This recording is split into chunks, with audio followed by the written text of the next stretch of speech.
I welcome you all in this next video in intracellular signaling.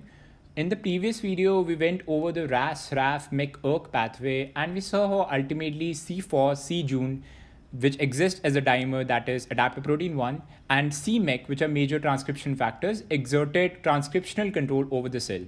Well, today we're going to discuss its sibling, and that is the PI3K AKT mTOR pathway. In contrast to the RAS-RAF pathway, PI3K pathway exerts translational control over the cell. And as we will see further, there is direct relationship between these two pathways and they often go hand in hand. Now, let's start our discussion with exactly knowing what is PI3K. Well, PI3K stands for phosphoinositide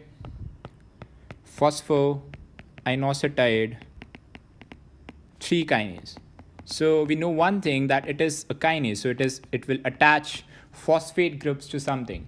In the case of RAS, RAF, MEK, ERK pathway, we attached phosphate residues on actual proteins, that is the amino acid sequences of these proteins. We studied about serine kinases, we studied about threonine and tyrosine kinases.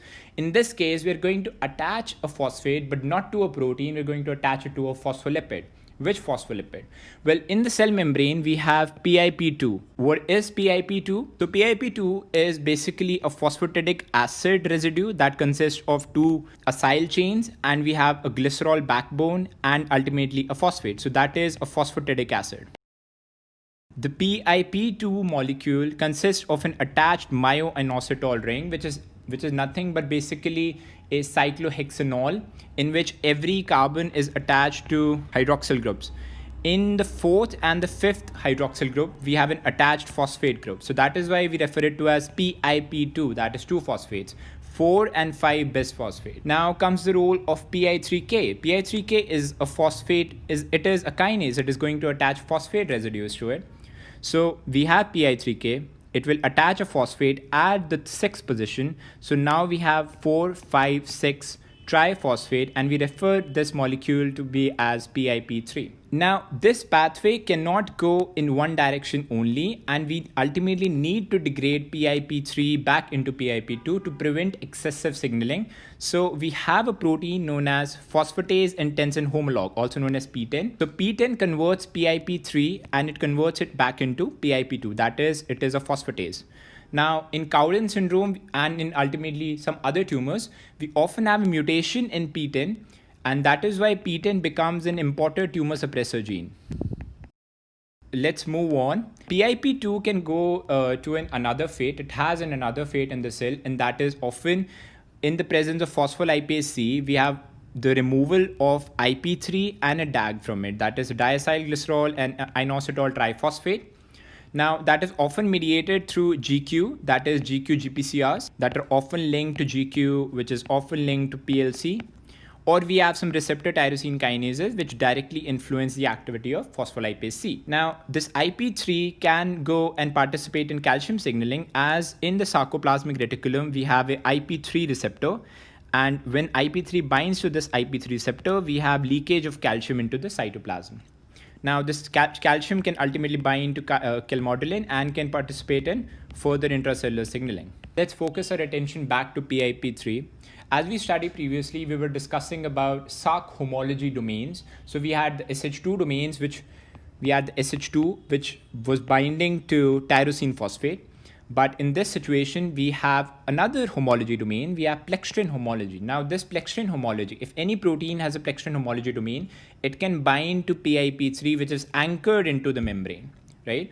So we will be encountering proteins which have an plextrin homology domain. We have proteins like PTK1, which we will discuss, that is phosphoinositide dependent kinase 1. We have AKT, or also known as protein kinase B, the major star of our show. Then we have PLC delta, that is phospholipase C delta. We have BTK. BTK stands for Bruton tyrosine kinase, and it is often located on the long arm of the X chromosome. If there is a mutation in BTK, we often have a situation known as X-linked A-gamma globulinemia. Now, what is the significance of BTK, you may ask? Now, it's rather very simple. During the conversion of a pre or a pro B cell to the mature form, we need to have some signaling. Now, the signaling is maintained through Ig. Now, what happens is initially we have a mu chain, which is often linked with the surrogate light chain. Mind you, these are not the eventual final products. We need to modify them. Ultimately, whenever this signaling occurs, we have activation of BTK, right? And whenever this BTK will further lead to rearrangement of light chains. So these light chains are rearranged, and when the light chains are rearranged, that will again transduce the signal back, and that will tell the cell to mature now. Now basically this is a protective mechanism so that we don't have immature light chains or heavy chains in the cell, that is the B cell. So in case proton tyrosine kinase, that is BTK, it gets mutated, we often have immature B cells that are not able to function properly. So in this situation, we usually have absence of germinal centers, we usually have an absence of plasma cell, etc. Now let's talk about these PI3K enzymes in detail. So the PI3K enzyme consists of two subunits. We have a catalytic subunit and we have a regulatory subunit. Now the catalytic subunit is pretty much common. That is, it is a P110 kilodalton protein. In case of the regulatory subunit, on the basis of the regulatory subunit, PI3K type 1 enzymes, which we are discussing right now, we don't need to concern ourselves with type 2 and type 3 enzymes. So the PI3K type 1 enzymes can further be divided into two groups. We have type 1A and we have type 1B. Now, what is the difference? The difference lies in the regulatory subunit. So in the case of type 1A, the regulatory subunit is P85. That is a protein which is of 85 kilodalton. In the case of type 1B, we have regulatory subunits often like P101 and P87. Now, in the type 1A group, we have members. We have like PI3K alpha, PI3K beta, and we have PI3K delta, which are coded by the enzymes, but there, mind you, there is a change. In case of PI3K alpha, we write it, the K goes first, so we write it as PIK3A, PIK3B, and PIK3D. That is how things are. In the case of type 1B, we just have one member, that is PI3K gamma, which is encoded by PIK3G gene, right? Now, what is the difference? The difference is very simple. That is, this protein, that is PI3K gamma, it has lost its P85 binding domain, right? So it often associates with other regulatory subunits like P101 and P87, right? There is one more major difference which we will highlight right now. That is, type 1A enzymes, they can be activated by receptor tyrosine kinase. However, type 1B enzymes cannot be activated by receptor tyrosine kinases. So we have an exception, that is PI3K gamma cannot be activated by receptor tyrosine kinase. So we discussed two differences, right? So let's talk about their distribution. The PI3K alpha and PI3K beta are ubiquitous. They are present everywhere in every cell. Whereas PI3K delta and PI3K gamma, their presence in leukocytes. As we discussed, if we are talking about the leukocytes, and if someone asks you, okay, what is the PI3K that mediates receptor tyrosine kinase activity? So we will say it is PI3K delta, as PI3K gamma cannot be activated by receptor tyrosine kinases. So often there is therapeutic advantage of it. We have PI3K inhibitors, PI3K delta inhibitors like idelalisib. Now that is often used in refractory CLL. Now let's talk about the catalytic subunit of these proteins. So the catalytic subunit is a P110 kilodalton protein. So we'll be discussing alpha, beta, and delta, as PI3K gamma is completely different, but it operates on the same mechanism. So we have a P85 binding domain, that is true in case of alpha, beta, and delta, right? So we have a PI3K, P85 binding domain, cool. Then we have a RBD. What is RBD? RBD is RAS binding domain. As we will see, and as I illustrated earlier, that RAS-RAF-MEK-ERK pathway is nothing but a sibling of the PI3K-AKT-mTOR pathway. So we know one thing, that RAS is going to interact with this. Then we have a C2 domain. Now C2 domains, as you may know, studying physiology, they're often present in snares. The snares, like often when we say, is synaptotagmin. The synaptotagmin had C2A and C2B domains, and that leads to calcium binding and ultimately the fusion of the synaptic vesicle with the plasma membrane. We have a helical domain, and ultimately we have the main catalytic unit, that is the kinase domain, right? So this is just a diagram illustrating. We have the RAS binding domain, we have the P85 alpha binding domain. This is part of the regulatory subunit that associates with it. So we have the SH2 domains. Now, if you remember, SH2 domains, by Having SH2 domains in the P85 alpha protein, we are basically facilitating its interaction with tyrosine residues, which we will see. We have the helical domain and we have the kinase domain. Now, let's finally start the pathway. Now, the pathway can be started by three mechanisms. There is the first mechanism, the second mechanism, and the third mechanism. So there are three major ways that we can start the PI3K-AKT-mTOR pathway. We have discussed the role of PI3K. Now we need to see what activates PI3K. Let's discuss the first one, that is receptor tyrosine kinase. A growth factor or any other ligand, it binds to the receptor tyrosine kinase. That leads to dimerization of the receptor, auto-transphosphorylation of the receptor. So we have these tyrosine residues. The P85 and the associated regulatory subunits, that is PI3K alpha, beta, and delta, they often had these P85 regulatory subunits and other subunits. So they have the property of having SH2 domains. Now these SH2 domains can bind to these tyrosine residues. We have discussed this in a previous video. Now this PI3K binds to the receptor tyrosine kinase, it gets activated. And as we discussed, we have activation of PI3K alpha, beta, and delta. In the case of PI3K beta, it was often seen that concurrent activation of PI3K alpha and beta, it led to a decreased activation of PI3K alpha. So PI3K beta can be considered to be partial antagonist or partial agonist to PI3K alpha. The second way that we can start this pathway is through a classic GPCR. We have a ligand of the GPCR receptor, that is the 7-transmembrane domain receptor, serpentine receptors. So often associated with this is a G protein. Now, as we saw, G protein exists in two forms. We have an active form associated with GTP. We have an inactive form associated with GDP. Now, as soon as it gets activated, that is a GTP associates with the G protein and the GDP leaves. So we have ultimately dissociation of the alpha GTP goes and does its job. The beta gamma subunit can activate this pathway. Now, all of the members, that is type 1A and type 1B enzymes, can get activated through GPCRs. The only exception of all of this signaling was receptor tyrosine kinases, as they could only activate type 1A enzymes. So we have activation of PI3K alpha, beta, delta, and gamma. In the case of PI3K gamma, we saw that it associated with two regulatory subunit. We have the P87 and the P101. Well, it was seen that the P101 is the one that mediates GPCR. So GPCR signaling of the PI3K gamma is mediated through P101, right? Now, the final pathway, it may look like a receptor tyrosine, but it isn't, as we have our very own friend, that is RAS, its sibling.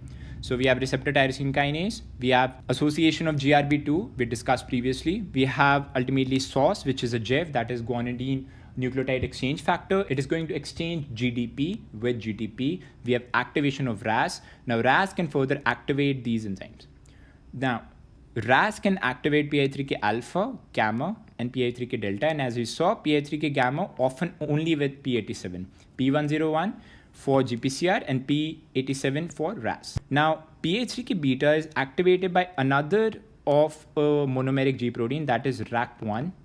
So the function is same, but the enzyme, the family is a bit different. Start the activation. Now, as we saw how these PIP2 lipids are often replaced with PIP3.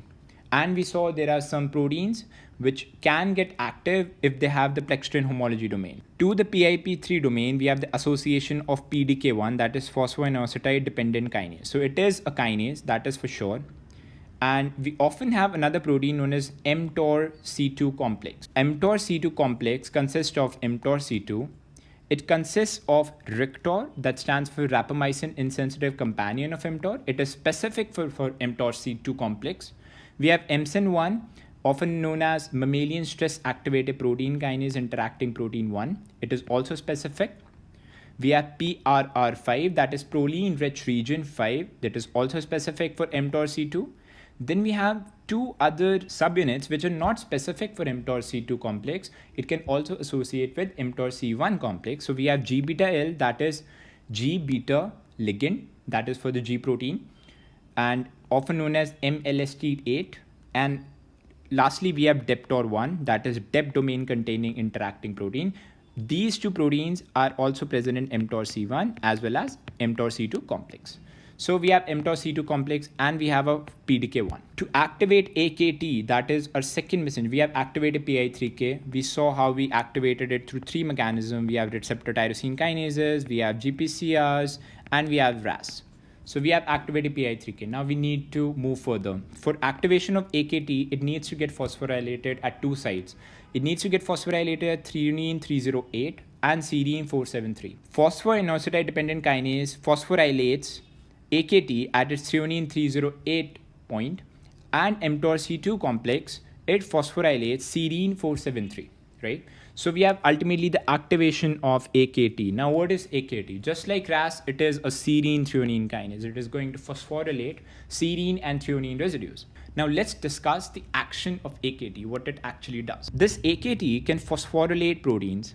So the first job of it to do is it phosphorylates something known as TSC complex, that is tuberous sclerosis complex. So TSC complex consists of TSC1 and TSC2. It is going to phosphorylate TSC complex.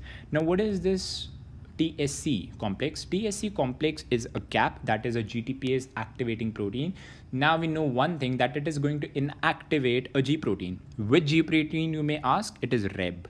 Now REB GTP, when it associates with TSC complex, it gets inactivated into its REB GTP. So when AKT phosphorylates TSC complex, it will phosphorylate it at serine residues.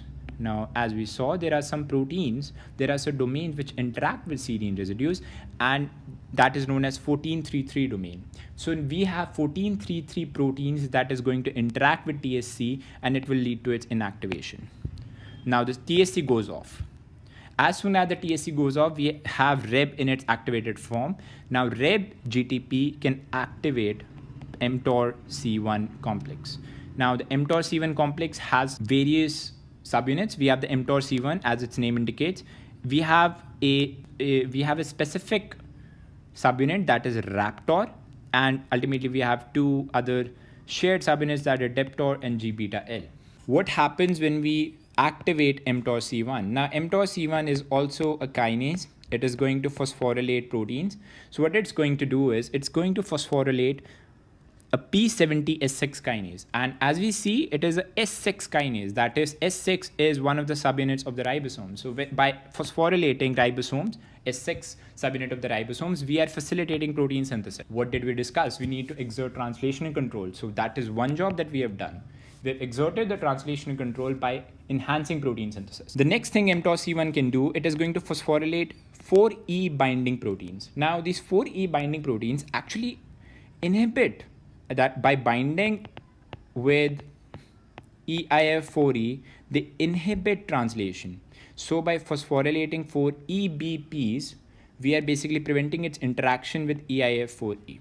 So we sometimes call these as pocket proteins. As we will discuss in the case of retinoblastoma, the same mechanism goes. Where you phosphorylate something, the specificity for that substrate decreases. So the 4EBP cannot inhibit EIF4E, that is initiation factor 4E. So that will lead to translation. So we have seen two ways how protein synthesis and translation in general can get affected. The AKT has various actions. So we need to understand its action. So let's use a rule of thumb. It has proliferative action. That is one. The second action it exerts is it's anti-apoptotic. Now let's see how it mediates that. So first of all, it is going to inactivate by phosphorylation. AKT is a serine threonine kinase, so it is going to phosphorylate FOXO. Now FOXO is a transcription factor that is member of the Fockhead family. Now the job of FOXO, it is going to activation of pro-apoptotic genes like BAD. Now what is BAD? BAD, as we will discuss in a future video, is one of the BH3 only pro-apoptotic genes that is going to inhibit anti-apoptotic genes like BCL-XL and BCL-C2. Now, by inhibiting FOXO, we are inhibiting its apoptotic program. So what it does is we have an anti-apoptotic effect. So by inhibiting FOXO, we are exerting anti-apoptotic effect. That is the first job we are doing. The second thing is we can directly inactivate BAD. Now by directly inactivating BAD, we are again exerting an anti-apoptotic action. we can also activate a protein known as MDM2. Now, what is this MDM? MDM2 is a protein that interacts with P53. Now, whenever MDM2 is present, P53 is ubiquitinated and ultimately degraded through the proteasome. Now, if we activate MDM2, we are leading to the ubiquitination and degradation of P53. And by facilitating P53 degradation, P53 actually has various roles. One of its roles is, first of all, it's going to repair. Now, if repair fails, it is going to halt. So actually it upregulates P21. Now P21 is a CDKI.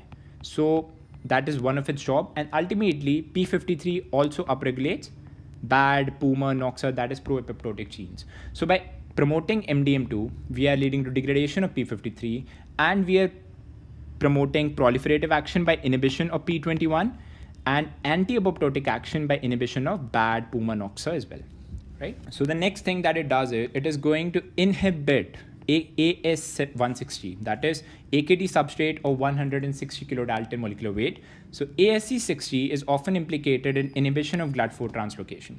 So by inhibiting AS60, we are actually freeing this inhibition and we lead to GLUT4 translocation. Now, the last job that AKT does it is going to inhibit GSK3 beta, that stands for glycogen synthase kinase 3 beta. Now, one of the things that glycogen synthase kinase does is it is going to convert glycogen synthase unphosphorylated active form into glycogen synthase phosphorylated inactive form, that is the B form, inactive form. So GSK3 beta, once it gets inactivated, so we have ultimately upregulation of glycogen synthase in its active unphosphorylated form that will lead to glycogen synthesis. Now, the second thing that GSK3 beta does is it is going to lead to degradation of CMYC, cyclin D1 and beta catenin. Now, with when GSK3 beta is inhibited, there is upregulation of CMYC, there is upregulation of cyclin D, we have upregulation of beta catenin, which are all going to have proliferative actions. Now, in this table, we are going to discuss the major actions of PI3K AKT mTOR pathway, which we have already discussed. So we had BAD, we are going to inhibit BAD, that is going to have a anti-apoptotic action. So it is included under anti-apoptotic actions. We can also directly inactivate caspase 9, right? So the caspase 9, when it's inhibited, we have inhibition of the apoptotic program. We can also inactivate FOXO1. Now, FOXO1 is actually promoting the activation of pro-apoptotic genes. So we have inhibited that. Again, we have anti-apoptotic action. By activating MDM2, we are again exerting anti-apoptotic as well as anti-proliferative action as well, because it leads to inhibition of P21. We have inhibition of BAM, BAD, PUMA, NOXA, and the like. Now, with the proliferative actions, we have GSK3 beta, which was actually leading to degradation of CMYC, beta catenin, cyclin D1. So now they will get activated and that will lead to a proliferative action, right? And we ultimately have P21, and AKT can also inhibit P21, and that is going to serve as a CDK with the help of TSC2. Once TSC2 gets inhibited by mTOR C1, we are going to have an increase in protein synthesis. So we have activation of mTOR, which then upregulates protein synthesis. Now, TSC2 was actually inhibiting the REB-GTP, which was actually activating mTOR C1. So by inhibiting this interaction and by degrading TSC2, we are actually promoting protein synthesis via the mTOR C1 P70S6 kinase pathway. So that will be it for this one. So let's summarize what we have done. So in a nutshell, we are just saying that the PI3 AKT mTOR, it exerts translational control over the cell, whereas the RAS RAF MEK ERK pathway was exerting transcriptional control over the cell. Now the importance of understanding as well as learning these pathways is that we will find it relatively very easy to understand neoplasia if we know what is exactly going wrong. So all of this is actually implicated in one or the other cancers. If we study them, we will have a better idea of what the therapy is all about.